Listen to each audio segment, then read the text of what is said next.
So I'm going to jump right in, if that's okay, so that we can make the most of the time and hear as much of your story as possible. Sure, no, go for it. Yeah. So why don't you start by telling me a little bit about how long did you have RA before you were ever introduced to yoga? I was diagnosed in 1995. Okay, and that was when I was 40 years old, and I was not introduced to yoga prior to your study.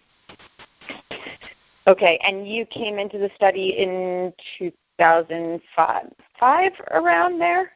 I think so. Yeah, I think it was around. So like 10 years later.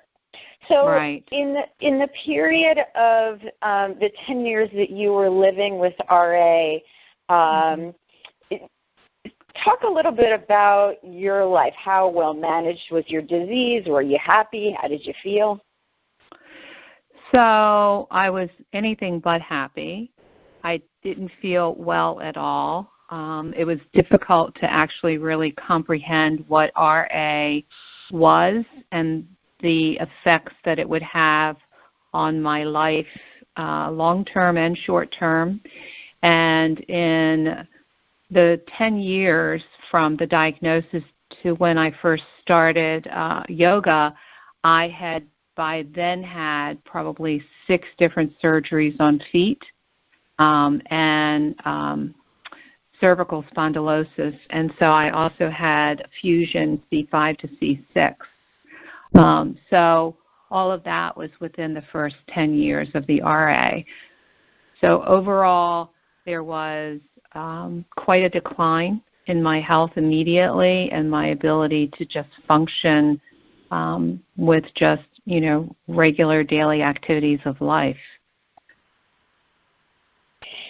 And how would you describe your outlook during that period? It was actually very dismal because I was so concerned about, I'm a very, very independent person, so it was difficult for me to comprehend that I might have to ask others for help, whether it was helping me to get up in and out of a chair or go up and down steps, or something as simple but yet private that you don't want to have to ask help for, and brushing my teeth or brushing my hair or helping me prepare my hair to go to work if I could go to work. So it was the concern about losing my independence and having to rely on others was really very, very depressing. And what did you do for self-care before yoga? Quite honestly, I was so absorbed with 10 years of surgeries that I didn't really do much in terms of self-care. It was all a matter of just trying to be able to get myself physically capable of functioning. So my mental being and health was suffering, and I knew I needed exercise and some sort of I needed to create some relief, and I knew I needed that both physically and mentally. And when I found out about the study, I thought that would be a good opportunity for me to contribute and also hopefully benefit from it. And so before you participated in the yoga study, you were in the knee study, right? The weight loss study? Yeah, I'm trying to remember what year the weight loss study was. So we started that, I think, in 2003. Okay. So that would have been prior to the yoga study, so that was sort of a stepping stone, perhaps. And so maybe you could talk a little bit about what happened for you there in terms of just getting your body moving and feeling differently in your body before you even came to yoga. I had, as a result of some of the medications, also gained weight, and I had also become very inactive because physically I wasn't really capable of doing anything. And I knew that the extra weight was also affecting my joints. and I needed to try to lose weight so that I could be healthier and move more and better. And so I did participate in the exercise study in an effort, in the weight loss study, in an effort to also affect that in a positive way. So, and I was successful with that. And then that helped me to feel better so that I felt like I could move my joints more and participate more in something like yoga. So would you I think it was say a critical that, thing.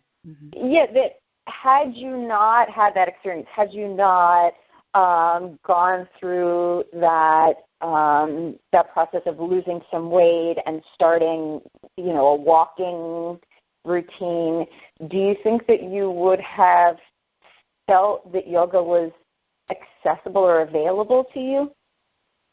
At that time, no. I didn't feel like it was accessible then. I thought that it was only for people who were healthy, had control of their bodies, and could move. I did not think that it was available for somebody with my physical limitations at the time, not at that time. Yeah, I think that's really important because that's something that that remains true today, that most people who perhaps could benefit most from yoga don't think that it's available to them.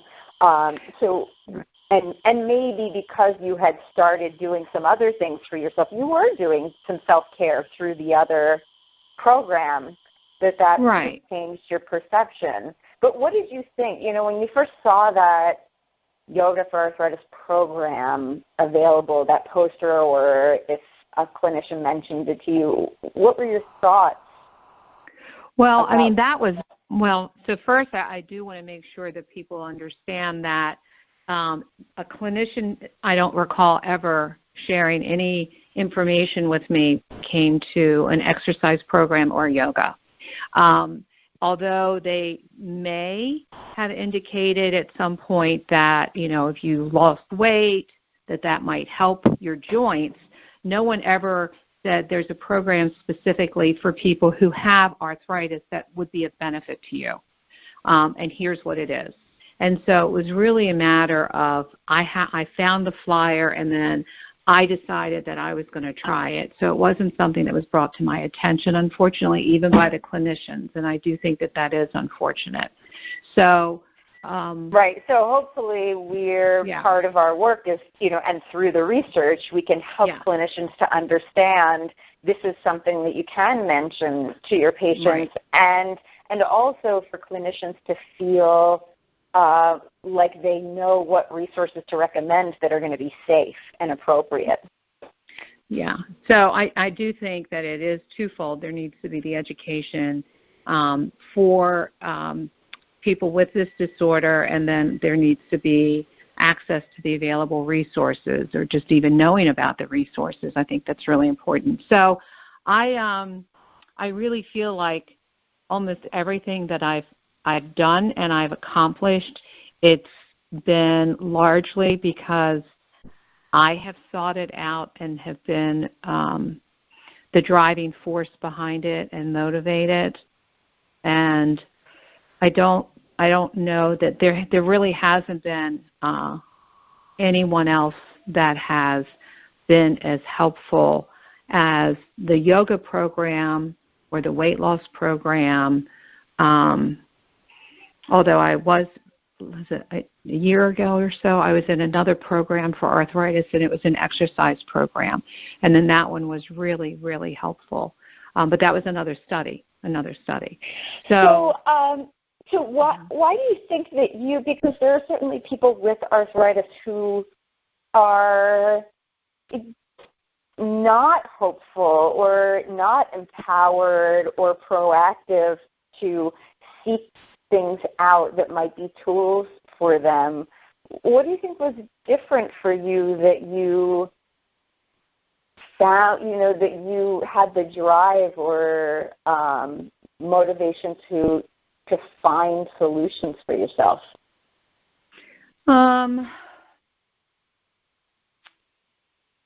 I guess, honestly, I think part of it has to do, my mother unfortunately passed away at the age of 44 from diabetes. And I saw how it really controlled her life and then ultimately ended her life at 44. And I was just diagnosed with RA at the age of 40. And I didn't want the same thing to happen to me. Although even with the diabetes, it's something that's treated symptomatically and there is no cure. RA is exactly the same. So it's treated symptomatically, there's no cure. So I wanted to do everything possible to make sure that to the degree that I could control it and not let it control and rule my life. And I think that a lot of the majority of people have a perception that they can't affect it in a positive way. And so they sadly fall victim to a disease and accept it as that this is going to further deteriorate their life. And I was not willing to accept that. I'm still not willing to accept that. So why did it take 10 years? Well, I think it took 10 years because, like I say, in the first 10 years I had multiple surgeries. And so there was healing processes and time with all of that.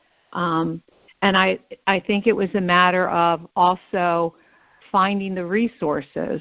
You know, because again, no clinician came to me and said, here's a resource, this may be helpful to you.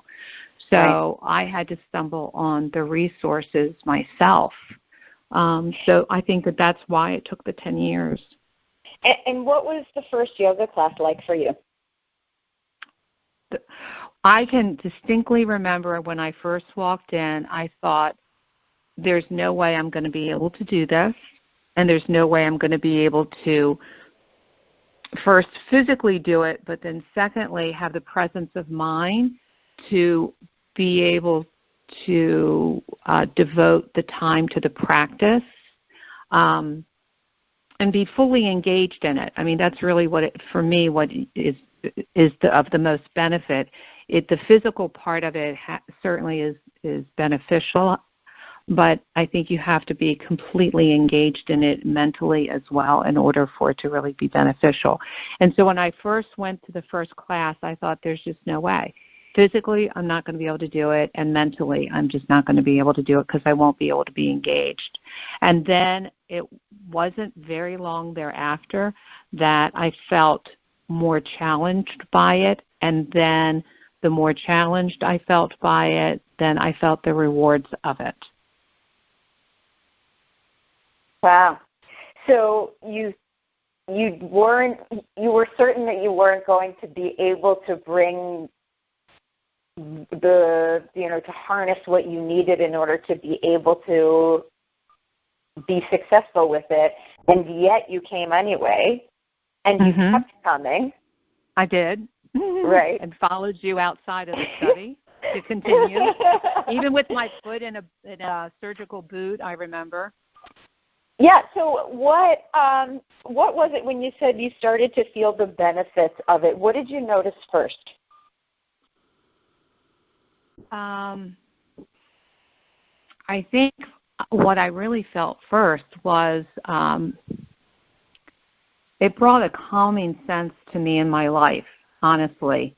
It helped me to, I think, focus on making improvements and not being distraught. So it helped me to think of ways that I could have a positive impact and change it. So I think that the first real benefit was not necessarily physical for me as much as it was emotional or mental. And then I started noticing the physical changes. I was constantly challenged by it and always wanted to be the best student. So I think what you're saying is that the class sort of became a metaphor for life in the way that we hope that it will. Particularly for you, it was around being proactive and meeting challenges as an opportunity as opposed to facing challenges with fear or worry. That you looked to the challenges of living with RA differently because of the challenges that you were facing through the yoga practice. Is that accurate? Yeah, I think that's good. Yeah. And what did you notice physically? Oh, physically I noticed that I could move better and more freely. And combined with losing weight, there is definitely more energy.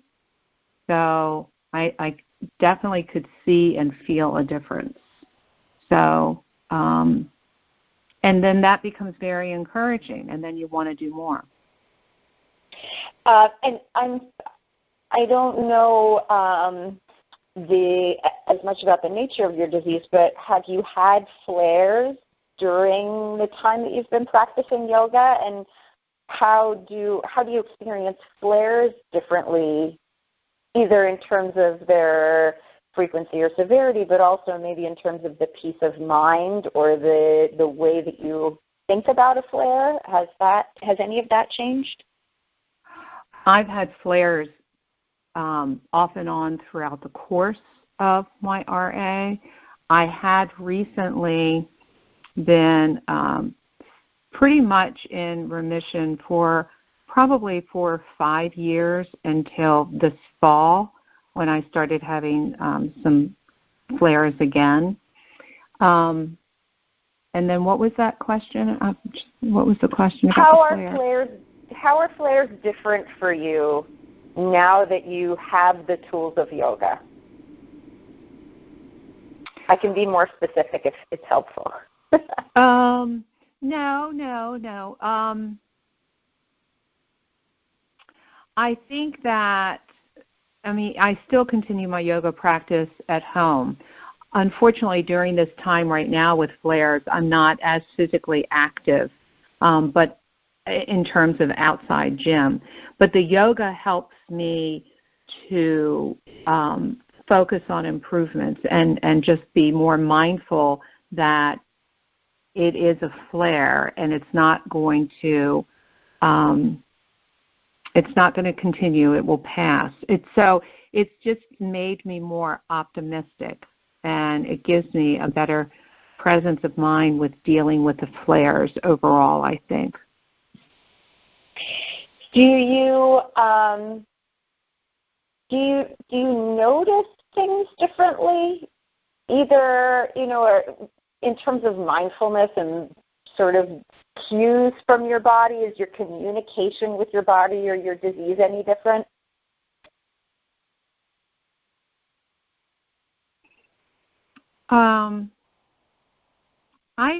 I think that the yoga practice does it again. I think it creates for me a presence of mind that I probably didn't have before.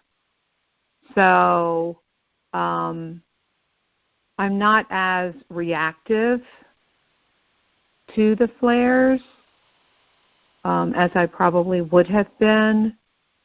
It is a little disconcerting that recently I've been having some, but I think that I'm certain that they're attributed to stress.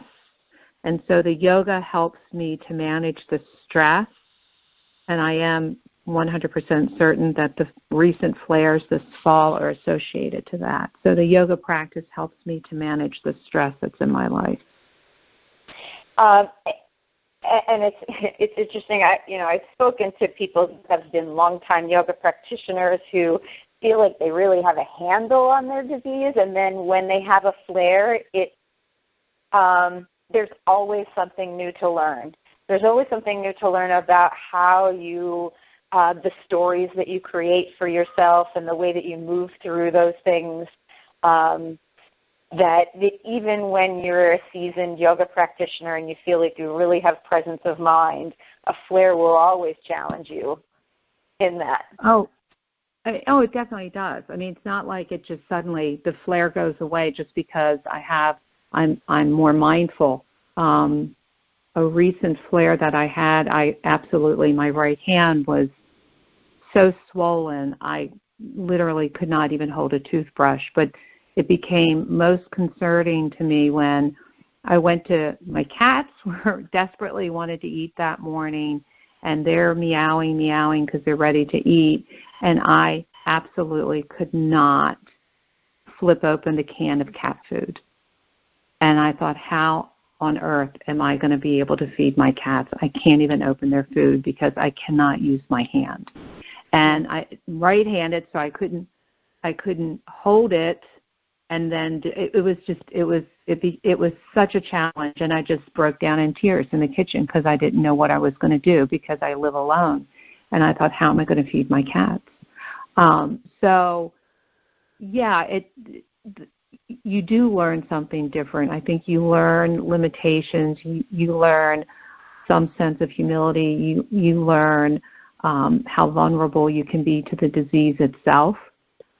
So it's not as if just because the yoga helps to relieve the stress that the flares go away, because they don't. Right. They definitely affect your life and present challenges and limitations, undoubtedly. But perhaps with the different sense of mind that you bring to it, it becomes more of a growth opportunity, that you recognize that experiences like that, breaking down in the kitchen with the cat food, there is a part of you that is strengthened by that experience that wouldn't be otherwise. I'm hopeful. I'm hopeful. At that moment, I wasn't, but I remain hopeful that these things will. Right.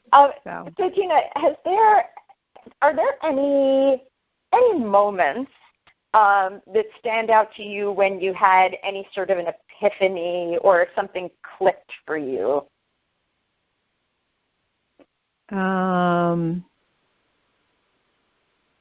Either in your yoga practice, in the middle of a pose, or in a meditation, or while doing a relaxation, or just thinking about your condition. I think that I can remember in all of this was at the same time that I was doing the yoga, and I just started walking as a part of trying to move my body. And that's my intent was I have to move my body. That's what's going to help loosen up the joints and help me exercise to the best that I could in the very beginning, to lose weight that would be less stress on my joints, which ultimately I knew would help me. And I just remember saying I absolutely have to start moving and control this and not let it control me. I had a friend recently when I was talking to her about my disease, and she really didn't know I had it at all, and much less that I take all of the medications that I do. And her only other source of knowledge of the disease was someone that she knows who is very, very debilitated with this disease. And she was shocked to find out that I had it and that I was on a lot of the same medications that this other person is on, and they have so much loss of function in their daily life. And she said, but I would have never guessed that you had that and that you're on all these medications because you don't look or act like that at all. And I told her it's because I refuse to let the disease rule my life. And so I want to take the upper hand with it. So I just don't want to fall victim of the disease itself. It's going to affect my life. I mean, you can physically look at the joints and see, the disformity in the joints. So, it definitely does affect my life, and certainly when there are flares. But outside of that, I do everything I can to control it. So the epiphany for me was really when I made the decision that I was going to take charge. I was taking charge of my life. So I'm hoping, Tina, that this book will be a source of inspiration for people who are living with any sort of rheumatic or joint disease and who are suffering and who might not have access to some of these tools or might not realize how powerful just breathing deeply could be, or starting the process of going for a walk, or learning to relax the muscles of the body. What might you say or suggest to somebody who is in a lot of pain and suffering and feeling a little bit hopeless? I would say that you can have a better life. You can have a better life. And it may be baby steps. Just as when I first started with yoga, I thought there's no way I'm physically going to be able to do it. And I took baby steps, and I continued to make improvements and feel challenged by it. So I would want them to know that they can have a better life. They really can. And it's baby steps. And it does start with moving, no matter what kind of movement, whether it's with your breath or with your body. But you can have a better life. So what you said that you continue to practice yoga, and sometimes you're at the gym and sometimes you're practicing in your home. Mm-hmm. What is it that you do? What are the parts of yoga that are sort of your go-to? What do you feel is most useful or enjoyable?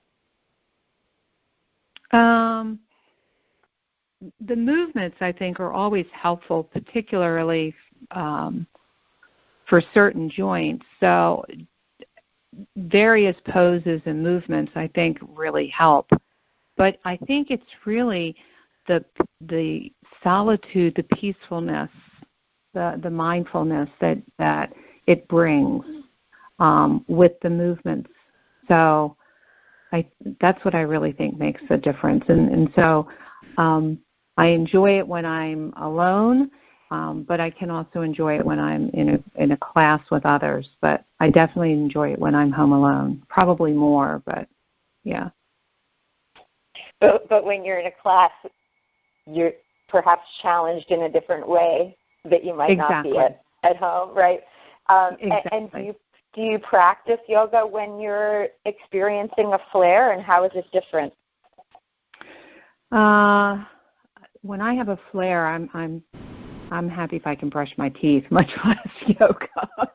So, yeah, So that's when maybe the non-physical practices come in. Yes, exactly, right, exactly. So we'll go with that. That's because that's what really will help in those instances, because I won't be as alarmed and I won't be reactive to the flare, or I try to limit it because of this. So, yeah, but physically, no, I probably am not doing too much. Is there anything else that you wanted to touch on or share that I haven't asked about?